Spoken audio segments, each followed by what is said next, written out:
반갑습니다. 네, 오늘 8편의 감정평가론 할 차례죠. 마지막 파트. 어, 이 감정평가론의 목차를 보시면 3개 파트로 구성되어 있습니다. 기초론하고 3방식 그리고 과학공식도 이렇게 구성되어 있는데 일정의 기초론에서 2개 아니면 3개 정도 예상하시면 되고요. 2장의 3방식에서는 3문제 아니면 4개, 그리고 과학공식에도 1개 이렇게 해서 이제 그 보통 감정평가는 6개에서 7개 정도 이렇게 출제가 되는데 그 기초이론은 그다지 크게 어려운 건 없습니다. 그죠? 몇 가지 포인트 점검하면 기초에서 나오는 건 다 득점할 수 있고 이 3방식이 좀 까다로운데 그 3방식이 어려워도 또 시험에 나올 수 있는 포인트는 어느 정도 정해져 있죠. 그래서 시험 포인트만 좀 점검하셔서 까다로운 계산 문제는 버리더라도요. 쉬운 계산 문제도 좀 접근해서 풀도록 하시고 득점을 오히려 감정평가 같은 게 좀 공부를 하면은 담백하게 점수를 딸 수 있는 그런 파트입니다. 그래서 포기하지 말고 점수로 전부 연결할 수 있도록 만들어 봐야 되겠습니다. 자, 오늘 기초이론의 2번 문제부터 봅니다. 1번은 다 중복적 문제니까 2번에 감정평가의 분류로 관련성이 가장 큰 것으로 옳게 연결된 것. 기억은 지금 복합부동산인데 근부지의 가치를 라지로 상정하여 평가하는 조건 평가에 해당하는 게 뭐냐 그런데 이제 근부지니까 토지 위에 건물이 있다는 뜻이죠. 토지 위에 건물이 있는데 라지로 상정했다 이 말은 지금 토지 위에 건물이 존재하고 있지만 건물은 없다고 가정했다는 거죠. 이 건물은 없다고 보고 토지만 딱 남겨두면 토지만 있으면 이제 근부지가 아니라 나지가 되는 건데 실제는 지금 건물이 있으니까 근부지인데 이 근부지 상태 그대로 토지를 평가하는 게 아니고 나지라고 가정해서 평가한다. 그러면 건물을 철거하는 조건으로 토지만 독립적으로 남겨놓고 토지만을 평가한다는 거죠.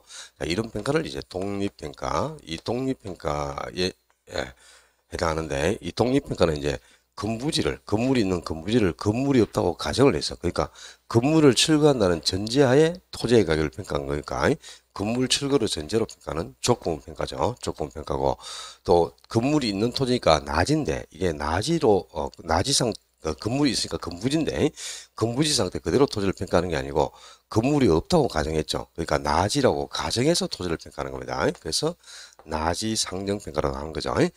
조건 평가로서 나지 상정평가 일종 이런 평가가 이제 기억은 독립평가가 되어 있고요. 그다음에 니은은 복합부동산이니까 이제 토지 위에 건물이 역시 있죠. 토지와 건물이 결합된 부동산이 복합부동산이니까. 근데 지금 복합부동산에서 건부지의 가치를 건부지로 평가했다. 건부지 상태 그대로 평가했으니까 이제 현 상황 그대로 평가했으니까 이제 현황 평가라는 뜻인데 이거는 이제 뭐냐? 지금 토지에 건물이 있으니까 이 토지가 지금 건부지잖아요. 건부지인데 건물이 있는 상태로 건부지 상태 그대로 현재 상황 그대로 이제 토지의 가격을 평가한 겁니다. 왜 토지의 가격을 평가했어? 이 복합부동산이니까 일체로 이용되고 있는 물건이죠. 근데 일체로 이용되고 있는 물건의 일부인 이 토지에만 특수한 목적이나 합리적 이유가 수반되어 있다는 거예요. 그럼 이 합리적 이유가 수반되는 일부인 토지의 가격만을 평가하는 거죠. 이런 평가는 이제 일체로 이용되고 있는 물건의 일부만을 평가하는 겁니다. 일부인 토지의 가격만을. 이게 이제 부분평가고 일부를 평가했으니까 부분평가고 그지? 일체로 이용되고 있는 물건의 일부에 대해서 특수한 목적이나 합리적 이유가 있을 때 이 일부의 가격을 평가하는 게 부분평가고 이 부분평가는 지금 건물이 존재하고 있는데 건물이 존재하고 있는 현재 상태 그대로 이 합리적 이유가 수반된 토지의 가격을 평가한 겁니다. 건물 철거를 전제를 하지 않고 그러니까 현 상황 그대로를 평가한 거죠. 그러니까 현황평가예요. 현황평가고 또 건물이 있는 토지를 평가한 거니까 당연히 건부지를 평가하는 겁니다. 나지를 평가하는 게 아니고 현황평가로서 건부지 평가 일종 이런 평가는 부분평가가 되는 거고 니은은 기억은 이제 건물이 있지만 건물을 철거하는 전제하에 토지만을 독립된 본으로 보고 토지만을 평가한다. 그래서 독립평가라고 하는 거죠. 두 개 비교해서 정리를 해야 됩니다. 그리고 넘겨서 3번 문제. 감정평가에 관한 규칙에서 규정하고 있는 내용에 관한 설명으로 옳은 건 일체로 이용되고 있는 물건의 일부에 대하여 감정평가해야 할 특수한 목적이나 합리적 이유가 있는 경우에는 이때 평가하는 것은 구분평가가 아니고 부분평가죠. 그러니까 일체로 이용되고 있는 물건의 일부에 특수한 목적이나 합리적 이유가 있을 때 그 합리적 이유가 있는 일부의 가격을 평가하는 것은 부분평가. 좀 전에 나온 겁니다. 요거 바로 부분평가. 건물이 있는 건부지 상태로 건부지를 평가하는 이런 평가가 바로 부분평가에 해당하죠. 그리고 한 개의 물건이라도 가치를 달리하는 부분이 있다. 물건이 하나지만 가치가 다르다. 그럼 가격이 다른 부분을 따로따로 평가하죠. 이거는 구분 평가가 되겠고요. 1번하고 2번이 바뀌어있죠. 지금 구분하고 부분이. 그리고 세 번째, 기준 시점은 감정평가를 결정하는 기준이 되는 날짜. 그러니까 감정평가 가격을 결정하는 기준이 되는 날을 기준 시점이라고 하는데, 원칙적인 기준 시점은 현장 조사를 완료한 날이 아니고 가격 조사를 완료한 날짜. 그게 원칙적인 기준 시점이 되죠. 다만 이제 기준 시점을 의뢰인이 미리 정해줄 수도 있죠. 그럼 그 미리 정해진 날을 기준 시점으로 정할 수 있죠. 그러려면은 반드시 뭐가 가능해야 돼요? 가격 조사가 가능해야 되는 거죠. 그러니까 5번 문제 잠깐 봅니다. 5번 오른쪽에 기준 시점은 원칙적으로 현장 조사가 아니고 뭐 가격 조사를 완료한 날입니다. 개시한 날도 아니고, 그지? 1번은 완전히 틀렸죠. 현장 조사를 개시한 날이 아니라 가격 조사를 개시한 날이 아니고 완료한 날. 그게 이제 원칙적인 기준 시점이에요. 다만 2번 지문에 있는 것처럼 기준 시점을 미리 정해놨다. 그때는 그 날짜, 미리 정해진 날짜를 기준시점으로도 정할 수 있습니다. 다만 그러려면 가격조사가 불가능한 경우가 아니고 가능한 경우에 한해서, 이 가격조사가 가능한 경우에 한해서만 미리 정해진 날을 기준시점으로도 할 수 있는 거죠.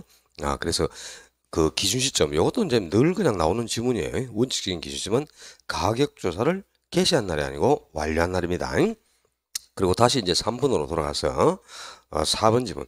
기준가치란 감정평가의 기준이 되는 가치.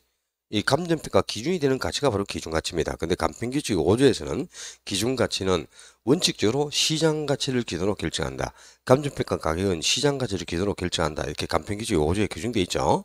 그런데 원칙은 이제 시장가치를 기준으로 가격을 결정하지만 거기 4번 지문에 있는 것처럼 법령에 다른 규정이 있거나 또는 의뢰인이 요청하거나 또는 사회 통념상 필요하다고 인정되는 요 세 가지 예외적인 경우에는 시장가치 외의 가치를 기준으로도 가격을 평가할 수 있죠. 그죠? 아주 중요한 지문입니다. 그지? 4번이 옳은 지문이고요. 그리고 5번에 감정평가는 기준 시점에서의 대상 물건의 이용 상황 및 공포상 제한을 받지 않는 상태가 아니고 받는 상태를 기준으로 하죠. 그러니까 지금 현재 이제 공포상 제한이 가해져 있어. 그러면 공포상 제한을 받고 있는 상태 그대로를 기준으로 가격을 평가합니다. 그게 이제 뭐야? 현 상황대로 평가한다. 현황 평가 원칙이죠. 요거는 이제 간편규칙 6조에 규정되어 있는 겁니다. 감정평가는 기준 시점에서의 이용 상황 및 공포상 제한을 받는 상태를 기준으로 한다. 또 단서에 거기 가로 속에 보면 불법적이거나 일시적인 이용은 포함한다 그랬는데 제외한다 그래야 돼요. 그러니까 지금 현재 이용 상황 그대로 평가하되 일시적인 이용은 계속적인 이용이 아니잖아요. 그지? 그는 최유용 상태가 아니니까 불법적 이용 또는 일시적 이용은 제외하고 지금 현재 이용되고 있는 상황 그대로를 평가하는 게 원칙입니다. 이게 이제 5번이 간편규칙 6조에 규정된 현황평가 원칙이죠. 그죠? 현황평가, 현 상황 그대로를 기준으로 평가하는 게 원칙입니다. 이렇게 현재 이용 상황 그리고 공포상황 제한을 받고 있는 상태 그대로를 기준으로 평가한다. 이게 이제 원칙이죠. 간편규칙 6조도 당연히 기억을 해야 되겠고요. 왜 4번 문제 조금 어렵습니다. 감정평가에 관한 규칙상 시장가치 기준 원칙에 관한 설명으로 틀린 것. 그러니까 대상 물건에 대한 감정평가액은 시장가치를 기준으로 결정한다. 이게 이제 간편규칙 5조에 규정되어 있죠.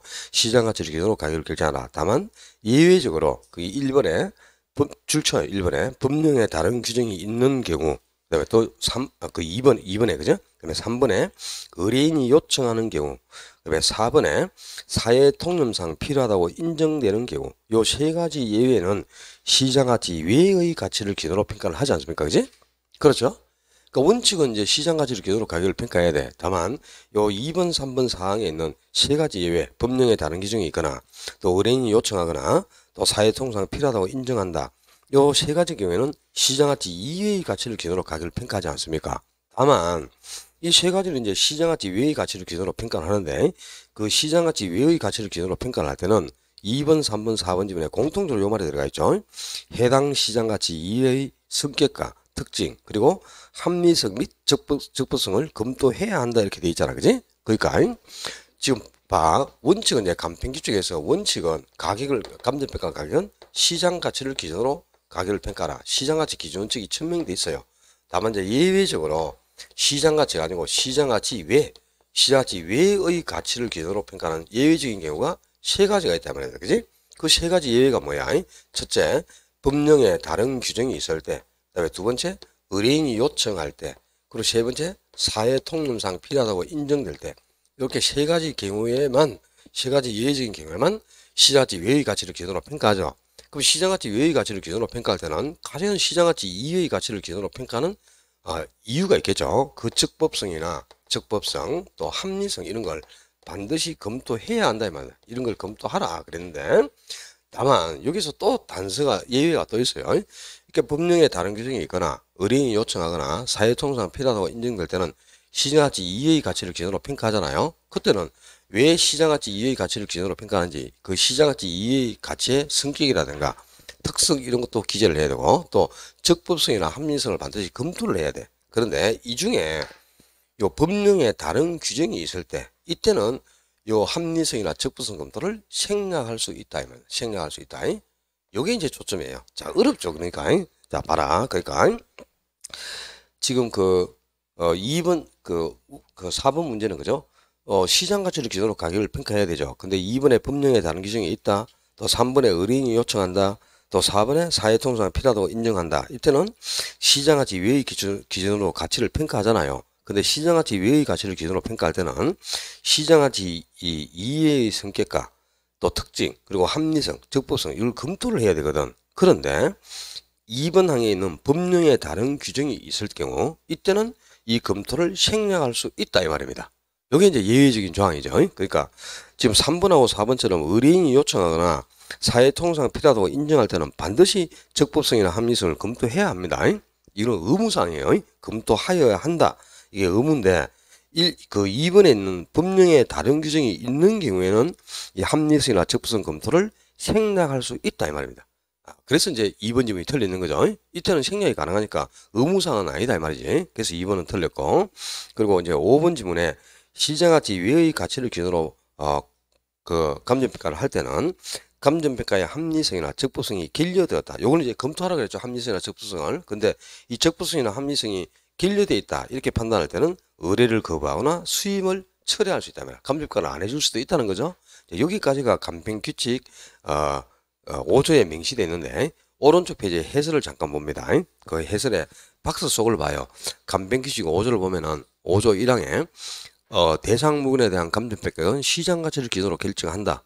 그러니까 가격은 시장가치를 기준으로 평가하라 이렇게 규정하고 있죠. 다만 2항에는 1항의 규정에도 불구하고 다음 각호 세 가지 경우에는 시장가치 외의 가치를 기준으로 가격을 결정할 수 있다 그랬죠. 그 예외 세 가지가 법령에 다른 규정이 있을 때, 또 의뢰인이 요청할 때, 그리고 사회통상 필요하다고 인정될 때, 이 세 가지는 시장가치 외의 가치를 기준으로 가격을 결정하죠. 그런데 사망을 보면은 이렇게 요 세 가지 예외적으로 시장가치 외의 가치를 기준으로 평가할 때는 다음 각호의 사항을 검토해야 한다 그랬어요. 그러니까 해당 시장가치 외의 가치의 성격이나 특징, 또 합리성이나 적법성을 검토해야 한다 그랬잖아요. 그런데 그 사망에 보면 제2항 1호의 경우에는 그렇지 않다 그래서, 그 제2항 1호가 뭐야? 2항에 그 간평규칙 5조 2항의 1호를 보면 법령에 다른 규정이 있을 때 이 말이잖아. 그죠?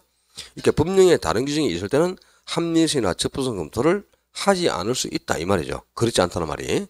여기에 이제 예외가 규정되어 있는 거야. 그러니까 이 법령에 다른 규정이 있고 의뢰인이 요청하고 사회통상 필요하다고 인정할 때는 시장가치 외의 가치를 기준으로 가격을 결정하죠. 근데 시장가치 외의 가치를 기준으로 평가할 때는 시장가치 외의 가치의 성격이나 특징, 합리성, 적법성을 검토해야 됩니다. 다만 법령에 다른 규정이 있어가지고 시장가치 외의 가치를 기준으로 평가할 때는 적법성이나 합리성 검토를 생략할 수 있다 이 말입니다. 아셨죠? 이게 이제 이 문제가 아주 어려운 문제, 특징이 이 문제의 성격이 이제 이거예요. 그래서 4번 문제는 이제 그 2번 지문에 법령에 다른 규정이 있을 때는 합리성이나 적법성을 검토해야 하는 게 아니고 생략할 수 있다 그랬죠. 그래서 이게 이제 틀려 있는 겁니다. 생략이 가능한데 검토하라 그랬으니까. 그리고 요 문제는 이제 여러분이 아주 생소한 문제라 그래서 세 문제를 넣어놨는데 요 4번뿐만 아니고 6번 문제도 잠깐 봐요. 6번 뒤로 넘겨서 6번에 가면은 이제 현황 기준 원칙, 현황 기준 원칙에 관한 내용으로 틀린 것 그랬는데 요 이제 5조뿐만 아니고 6조에도 똑같은 내용이 규정되어 있습니다. 그러니까 6조는 이제 그 현황 기준 원칙, 그 감정평가는 그 기준 시점에서의 이용사항 및 공포사항 제한을 받는 상태를 기준으로 결정한다 그랬죠. 그게 이제 현황 기준 원칙 아닙니까? 그지? 그런데 다만 그 6번 문제 1번 지문을 봐요. 현황 기준 원칙에도 불구하고 법령에 다른 규정이 있는 경우 그때는 감정평가 조건을 붙여 평가할 수 있다. 또 2번도 또 의뢰인이 요청하는 경우에는 역시 감정평가의 조건을 붙여 평가할 수 있다.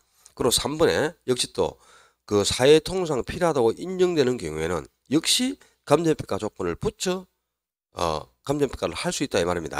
근데 이렇게 조건을 붙여 또 평가할 때는 이렇게 세 가지 법령에 다른 규정이 있고 의뢰인이 요청하고 또 사회 통상이 필요하다고 인정할 때는 당연히 그 조건을 붙여 평가하니까 그 합리성이나 적법성을 검토해야 되겠죠. 실행 가능성 이런 것을. 그런데 이 세 가지는 모두 다 또 합리성이나 적법성, 실행 가능성 검토를 해야 되지만 그게 첫 번째 법령에 다른 규정이 있는 경우 이때는 이걸 또 생략할 수 있는 겁니다. 지금 똑같은 거죠. 지금 시장가치 기준하고 똑같이 그지? 그러니까 그 밑에 역시 해설 한번 보세요.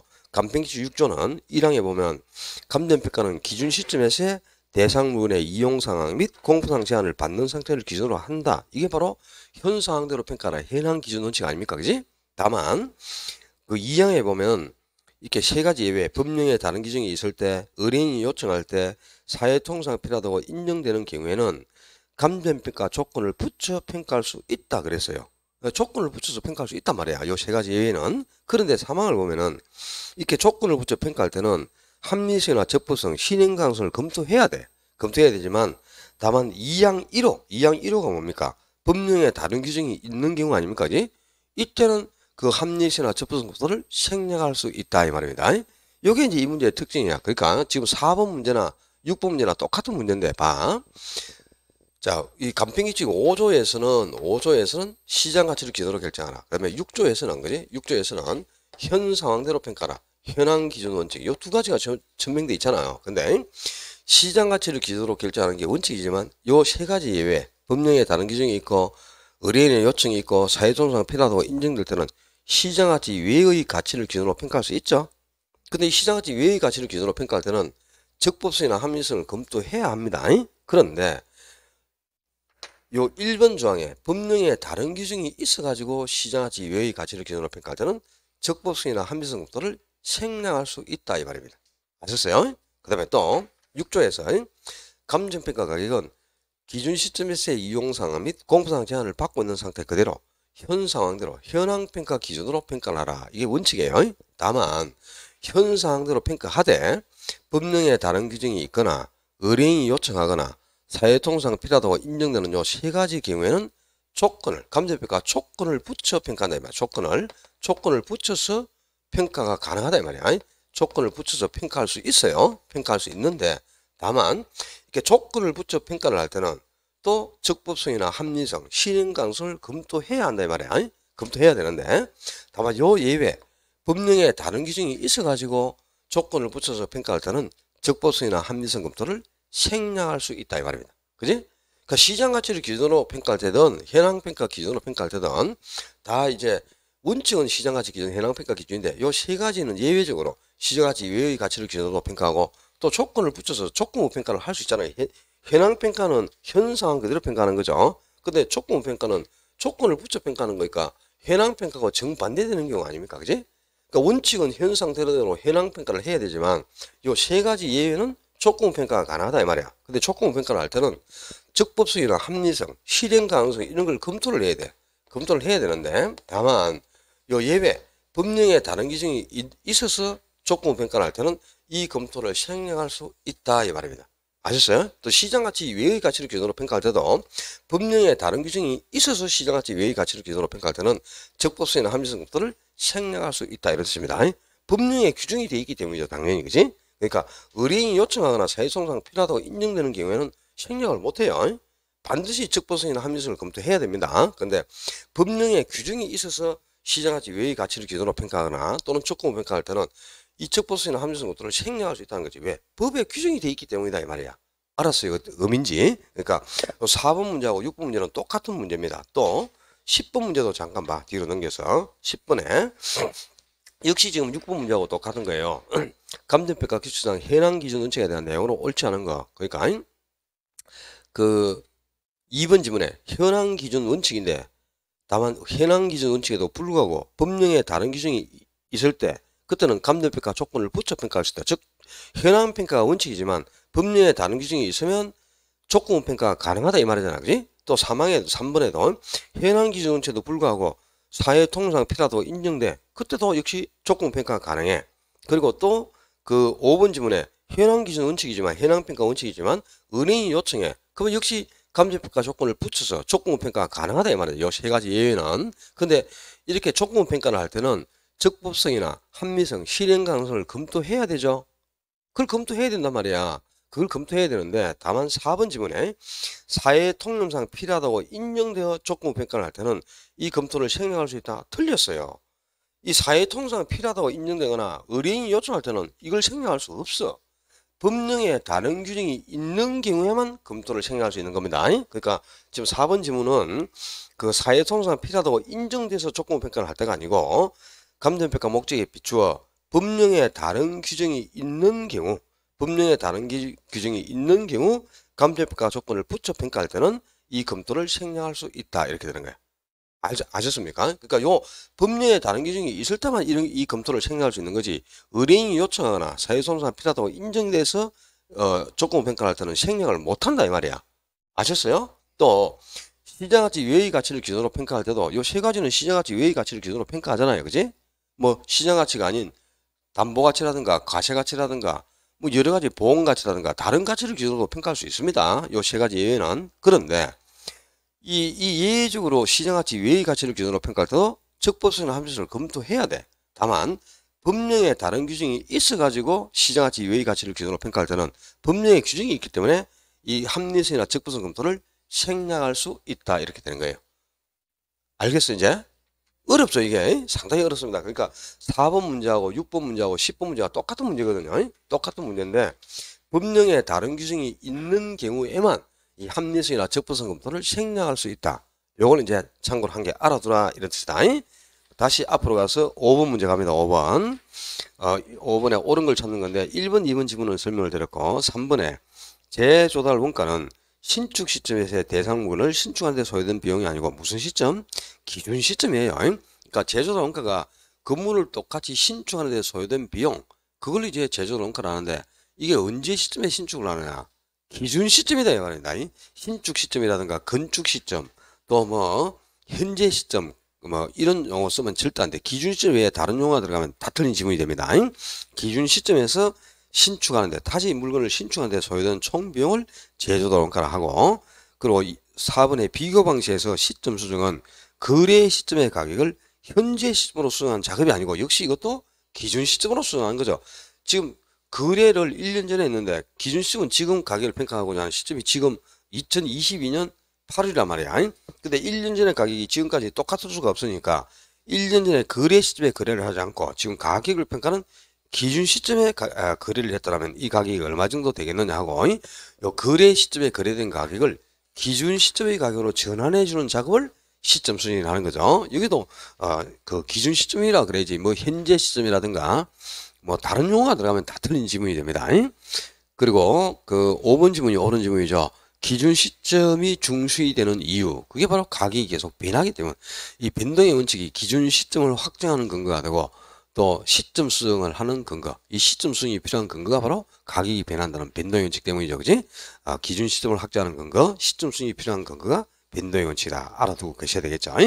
넘겨서 6번 문제는 좀 전에 설명드렸고 8번 가봅시다. 8번 시장 가치에 대한 내용으로 틀린 것 그랬는데 이 간평규칙 5조에서는 감정평가 가격은 시장 가치를 기준으로 결정한다. 이렇게 해서 시장 가치 기준치를 첨예해 놓고 있어. 근데 이 시장 가치를 기준으로 가격을 평가해야 되는데 시장 가치가 뭐냐 이 말이다. 그지? 시장 가치는 5개 요건이 구비되는 가격이죠. 그러니까 첫째가 통상적인 시장에서 두 번째 충분한 기간 거래를 위하여 공개된 후 세 번째 물건의 내용에 정통한 당사자 사이에 네 번째 신중하고 자발적인 거래가 있을 경우 다섯 번째 성립될 가능성이 가장 높다고 인정되는 가액을 말한다. 이렇게 규정되어 있지. 그러니까 5개 요건이 구비되는 가격인데 그러니까 시장 가치가 되려면 첫째 성립될 가능성이 가장 높은 가액을 말한다. 그래서 1번 맞죠? 그리고 또 통상적인 시장에서 그랬으니까 5번 통상적인 시장성이 충족되어 있어야죠. 그리고 또 두 번째 충분한 기간 거래를 위하여 공개된 후 그랬으니까 출품기간이 충분해야 된단 말이야. 출품기간의 합리성 3분 조건도 충분해야죠. 그리고 또 그 물건의 내용에 정통한 당사자 사이에 그랬잖아. 그지? 그게 이제 세 번째 조건인데 그 2번에 보면 당사자의 전문성이라고 그랬어. 그러니까 전문성이 아니고 당사자의 정통성입니다. 정통성. 거래 당사자가 정통하라. 이 정통이 뭔데? 정보를 공유하라 이 말이야. 그러니까 거래하고자 하는 물건에 대한 정보를 매수인이나 매도자가 모두 정보를 흔히 공유하고 거래를 해야 그게 시장 가치가 되지. 매도자는 자기가 그동안에 이용하는 물건이니까 물건에 어디 하자가 있는가 정보를 다 알고 있습니다. 근데 매수인은 모르잖아요. 그러면 정보가 불안정한 상태에서 거래해야 되면 그거는 시장 가치가 될 수가 없다는 거지. 그러니까 매수자와 매도자 모두가 물건의 내용에 대한 정보를 공유한 상태에서 거래라. 그게 이제 당사자의 정통성이란 말이야. 정통성. 근데 지금 전문성 이 말은 매도자, 매수자 모두가 그 전문가여야 한다 이 말이죠. 어떻게 전문가일 수 있을까? 전문성이라는 게 그 충족될 수가 없이 우리 일반적으로 매수자나 매도자, 부동산을 거래하는 사람들은 전문가가 어디 있습니까? 없죠. 그죠? 대부분 일반인들이니까 당사자가 전문성이 갖춰야 된다는 건 아니고 정보를 공유하는 뜻입니다. 아니, 정통성을 지금 전문성으로 바꿔놨죠. 그래서 이게 틀린 질문이 되겠고. 그리고 또 신중하고 자발적인 거래가 있을 경우 그랬으니까 네 번째 거래가 자발적이고 신중하게 이루어지는 거고 또 다섯 번째 성립될 가능성이 가장 높다고 인정되는 거랬으니까 그 1번 지문에 성립될 가능성이 가장 높은 가격으로 평가하라. 그게 바로 시장 가치가 되는 거죠. 요 시장 가치의 성립 조건 5개 외웁니다. 통상적인 시장성, 출품 기간의 합리성, 그죠? 그리고 또 당사자의 정통성, 거래의 신중성과 자발성, 성립될 가능성이 가장 높은 최고 가격 가능성. 이렇게 5가지 요건이 충족될 때 시장 가치가 될 수 있다. 요 조건도 기억해 놔야 되겠죠. 자, 넘겨서 9번 문제. 이거는 뭐 어려운 문제는 아닙니다. 우리 감평규칙에서는 이제 감정평가 가격은 시장 가치를 기준으로 결정한다. 다만 그 2번에 보면 법령에 다른 규정이 있거나 또 3번에 사회 통상이 필요하다고 인정되는 경우라든가 또 5번에 의뢰인이 요청하는 경우에는 시장 가치 외의 가치를 기준으로 평가한다 그랬죠. 그리고 이런 경우에는 그 시장 가치 외의 성격이나 특징을 검토하고 적법성이나 합리성 등을 검토하여야 한다 그랬어요.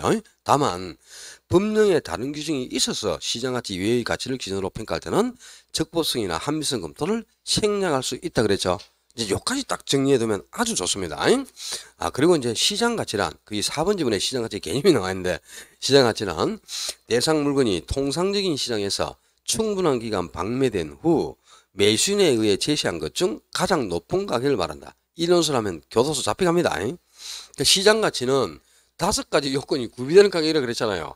그러니까 5가지 요건이 구비되려면 지문 자체가 3줄 이상, 3줄이나 4줄 정도가 구성돼야 옳은 지문이지 한 줄이나 2줄로 시장가치 개념을 규정하면 무조건 틀린 지문이라 그랬죠. 그러니까 그 해설에 시장가치 평가하고자 하는 대상 물건이 통상적인 시장에서 충분한 기간 거래를 위하여 공개된 후 물건의 내용에 정통한 당사자의 신중하고 자발적인 거래가 있을 경우 성립될 가능성이 가장 높다고 인정되는 대상 물건의 가액을 말한다. 이걸 다 명시를 하면 지문이 길어져야지 어떻게 한 줄, 2줄로 지문이 구성되겠습니까? 그러니까 4번 지문처럼 2줄로 나와야 돼. 무조건 틀린 거야 이게. 이 4번 지문을 해석하면 시장 가치가 이렇게 5개 요건이 구비되는 가격을 시장 가치라고 하는데 지금 4번 지문은 그게 아니고 매수인이 요 물건을 그죠? 이제 매도자가 팔려고 내놨잖아. 그러면 매수인이 그지? 처음에 3억 줄게. 3억 줄게. 안 팔아. 그러니까 그럼 좋다. 3억 2천 줄게. 그래도 안 팔아. 그래서 매도자가 왜 4억 달라 그랬거든. 매도자는 4억 달라 그랬고 매수인은 처음에 3억 줄게. 미쳤나 내가 팔게. 안 팝니다. 근데 3억 2천 줄게. 그래도 안 팔겠죠. 그럼 좋다. 3억 4천 줄게. 이랬어. 그래도 안 팔아. 아직 거래가 성립됐어 안 됐어? 안 됐죠. 근데 매수인이 지금 세 가지 가격을 제시했죠. 그 중에 가장 높은 가격은 3억 4천이죠. 요 금액을 시장 가치로 한다 이 말이야. 매수인에 제시된 가격 중 가장 높은 가격. 이걸 시장 가치로 한다. 시장 가치가 이런 겁니까? 아니잖아요. 그죠? 매도자와 매수인 사이에 합의하에 거래를 통해서 성립될 가능성이 가장 높은 가격을 시장 가치로 하는 겁니다. 만약에 매도자가 좋다. 3억 6천 줄래? 그래 나도 3억 6천 줄게. 그러면 3억 6천에 거래가 됐죠. 이게 이제 합의에 성립될 가능성이 가장 높은 가격이잖아. 이 가격이 시장 가치가 되는 거지. 매수자가 제시하는 금액 중에서 가장 높은 금액 그게 시장 가치가 아니다 이 말입니다. 그러니까 매수인에 의해 그 뭐라 그랬냐 그 매수인에 의해 제시하는 것 중 가장 높은 가격이 시장 가치다. 말도 안 되는 소리죠 이게 그지? 그러니까 시장 가치의 개념을 정의하려면 거기 해설에 있는 것처럼 5개 요건을 전부 구비시켜야 시장 가치가 되니까 지문 자체가 무조건 길어집니다. 지문이 최소한 3줄에서 4줄 정도로 구성돼야 옳은 지문이 된다. 이렇게 딱 기회둬요. 자, 그 다음에 11번 문제는 뭐 이거는 한 15년에 한 번 정도 출제될 수 있는 문제인데 여러분이 아주 소홀히 하는 거죠. 감정평가를 하려면 일단 기본적 사항을 확정을 해야 되죠. 그지? 감평규칙에 의하면 기본적 사항을 먼저 확정을 해야 돼. 근데 기본적 사항을 확정할 때 거기 포함될 내용이 있다 이 말입니다. 그 내용에 이제 자, 의뢰인이 누구냐, 그리고 평가하고자 하는 물건이 뭐냐, 그리고 감정평가 목적이 어떤 거냐, 또 감정평가 조건은 뭐냐, 그리고 기준 시점이 언제고, 또 기준이 되는 가치는 얼마로 하느냐, 그리고 관련 전문가에 의한 자문이라든가 용료에 관한 사항이나 수수료 실비는 얼마를 받을 수 있느냐, 이런 것들을 전부 이제 다 명시하도록 되어 있어요. 이런 것들이 이제 기본적 사항을 확정할 때 기재해야 될 내용에 포함될 내용들인데 그 5번 지문에 실지조사 여부 이런 거는 없어 규정에. 그러니까 이제 여러분들이 감평규칙을 읽어보면은 그죠? 아, 기본적 사항을 확정할 때 이런 것들이 명시되어 있구나 이걸 알 수 있죠. 근데 전혀 모르잖아 감평규칙을. 그지? 그러니까 문제를 통해서 이런 것들은 한 번씩 보는 겁니다. 거기 감평규칙 규칙 그 해설에 보면 규칙이 명시되는데, 그지? 감정평가 의뢰를 받았을 때는 의뢰인과 협의를 하여 다음 사항을 확정하라. 이 확정해야 될 사항을 기본적 사항이라 하는 거예요. 감평규칙 9조에 규정되어 있죠. 근데 그 기본적 사항에 포함될 게 누가 감정평가를 의뢰했느냐, 의뢰인, 그리고 의뢰하고자 하는 그 평가하고자 하는 물건이 뭐 몇 번지 토지인지 몇 번지에 있는 주택인지 이 물건도 당연히 명시가 돼 있어야 되겠죠. 그리고 또 평가 목적이 뭐냐, 담보 가치를 평가해서 평가를 하는 건지, 과세 가치를 평가해서 평가를 하는 건지, 목적이 있겠죠, 당연히. 그 목적도 기준을 해야 되고, 또, 언제 시점을 기준으로 평가하느냐에 따라 평가 가격은 다 달라지잖아요. 이 기준 시점이 반드시 명시가 되어 있어야 되는 거죠. 과거 시점을 기준으로 평가할지, 지금 현재 시점이 기준이 되는지, 미래 시점이 기준이 되는지도 명시가 되어야 됩니다. 또, 감정평가 조건이나 기준 가치, 뭐, 이 명시해야 될 사항이 이렇게 8가지가 있는데, 실질조사를 해야 되는지 안 해야 되는지를, 확정할 필요는 없어요. 왜냐? 이 실질조사 자체는 생략할 수 있거든요. 그러니까 이제 우리가 현장에 나가서, 그지? 만약에 토지의 평가를 의뢰를 받았다. 그러면 현장에 나가서 토지의 지세가 어떤지, 지목이 어떤지, 도로에 몇 미터 접해 있는지 이런 걸 조사를 해야 되죠. 그게 실질조사잖아요. 그지? 근데 현장에 나가서 조사를 하지 않아도 완벽하게 내용을 알 수 있는 자료를 확보하고 있어요. 현장에 나가지 않더라도